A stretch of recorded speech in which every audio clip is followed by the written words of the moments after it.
जुनाबे chairman साहब, जुनाबे chairman आप जरूर वहाँ पे बोलें। मौजूद थे। ये बकवास मेरे लिए की गई है, इसलिए सब लोग कह रहे हैं कमेटी में जाए। मुझे सब दोस्तों की इज्जत एहतराम है, मैं 3.5 साल से आपके साथ हूँ।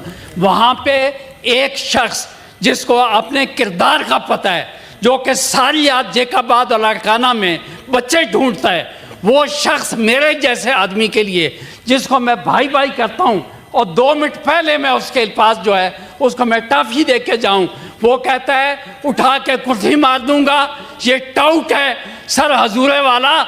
ये आज मुझे नहीं, आप ही ने मुझे कहा था कि खड़े होकर इसको चुप कराओ। ये बदतमीज आदमी है, शहादत बोलो नहीं कहा। आपके कहने पर मैंने हजूरे वाला सुना। चेयरमैन साहब, मेरी गुजारिश सुन लेना। आप मेरी बात सुने। नहीं, मेरी बेइज्जती हुई है, मुझे मेरी क्लैरिफिकेशन की इजाजत तो दें। कोई बदतमीज आदमी यहाँ पे बैठा हो ना, मुझे सेनेटर, पहले मैं अवान हूँ, उसके बाद मैं सेनेटर हूँ। उस शख्स की मैं बहुत इज्जत करता था, लेकिन उसने, वो उसकी क्या औकात है कि मुझे जैसे आदमी को वो कहे कि मैं इसको कुर्सी मारूंगा। ये टाउट है, जो कमीशन एजेंट जो इस किस्म के काम करता है, जिसका ये किरदार है, आप तशरीफ रखें सर। दुनिया को पता है, पूरे सूबे को पता है, पूरा पाकिस्तान। मैं तो ये तवक्को कर रहा था कि वो इंतहाई नहीं, बात ये मेरे साथ चूंकि हुआ है, इस वजह से जनाब आप कमेटी बनाना चाह रहे हैं। मेरी जबान उससे लंबी थी, उस वक्त ये वहाँ बात करता तो मैं उसके घर तक पहुँचता। मुझे तो ये तवक्को थी कि वो बाहर मैं जाऊँगा।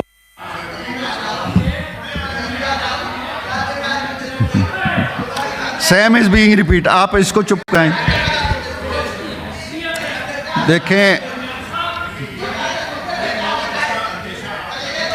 वो जो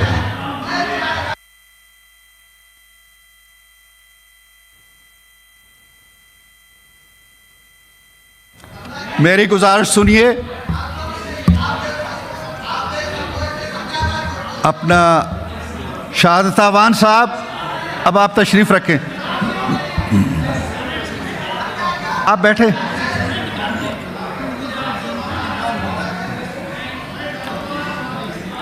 शहादत अवान साहब, आप प्लीज़ हाउस को ख़राब ना करें, आप तशरीफ़ रखें।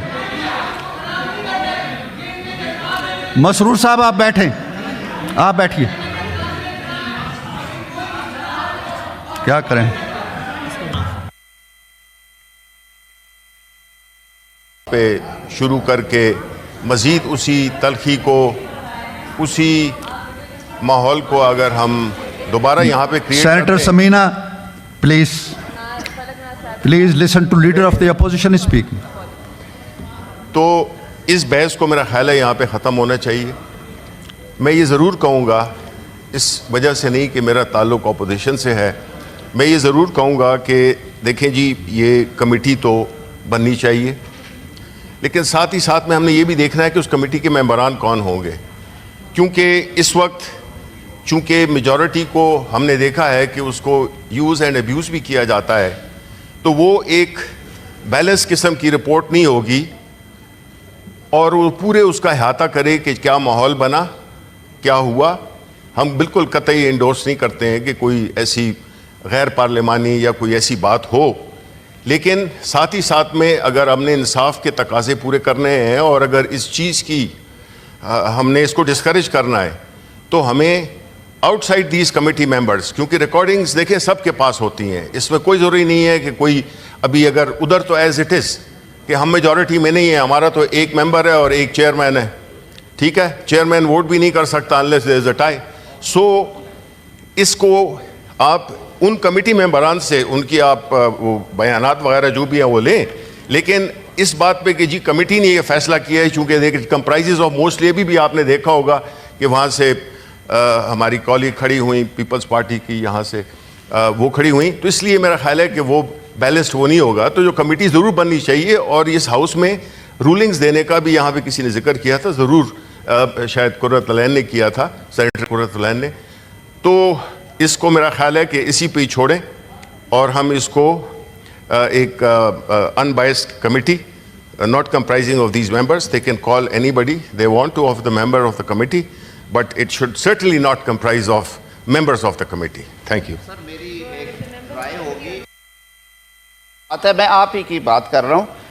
देखिए रूल्स इसीलिए बनाए हैं हमने, हम लोग we have to go by book. ये कोई इम्पीरियल कोर्ट नहीं है कि जहाँ पे दरबार है और जो हो रहा है कभी ये कहना कि चश्मपोशी करें, कभी कहना कि नहीं ये तरीका करें। अनफॉर्चुनेटली माहौल में गर्मी की वजह से ये वाक़यात हो रहे हैं। 2 वाक़यात नेशनल असम्बली में हुए हैं पास्ट में गुज़िश्ता महीनों में, और वो अफसोसनाक थे। दोनों में स्पीकर नेशनल असम्बली ने इमीडिएट एक्शन लेते हुए एप्रोप्रिएट जो प्रोसीजर था वो अडॉप्ट किया। एक ट्रेरी बेंचेस से हुआ, एक अपोजिशन से हुआ, दोनों मेंबर सस्पेंड हुए। क्यों हमने रूल्स बनाए अगर हमने उन पर अमल नहीं? किसी कमेटी की ज़रूरत नहीं है। Matter may be referred to chairman senate जो कस्टोडियन है इस हाउस के। किताब जो कहती है हम वो करें सर, हम नई चीज़ें क्यों करेंगे? वो इसको इंक्वायर करके अपनी सेटिस्फेक्शन के मुताबिक अप्रोप्रिएट ऑर्डर पास करें, यही कानून की मंशा है और इसी से मामला हल होगा। दूसरी सूरत ये थी कि यहाँ आने से पहले जो एल्डर्स हैं इस मामले को हल करके आते। मेरे लिए बतौर रुकन ये तकलीफ दह सूरत हाल है। मैं नहीं कहता कि ये नहीं और ये होना चाहिए, लेकिन सर जहाँ पे लाइन क्रॉस हो वहाँ पे कानून के मुताबिक ज़रूर एक्शन होना चाहिए। मेरी ये तजवीज़ होगी कि मामला चेयरमैन साहब को रेफ़र किया जाए।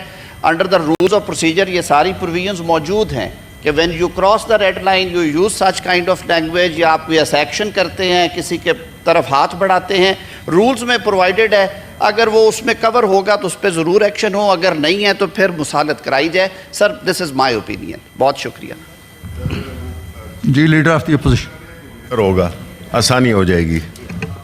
आई थिंक मांडवीवाला साहब, since leader of the opposition की भी राय आ गई है, मिनिस्टर साहब की भी राय आ गई है, अगर आप बोलना शुरू करेंगे। जी शहादत आवान साहब सुने बोल। जी शहादत आवान बात ये है, साहब मुझे सुने।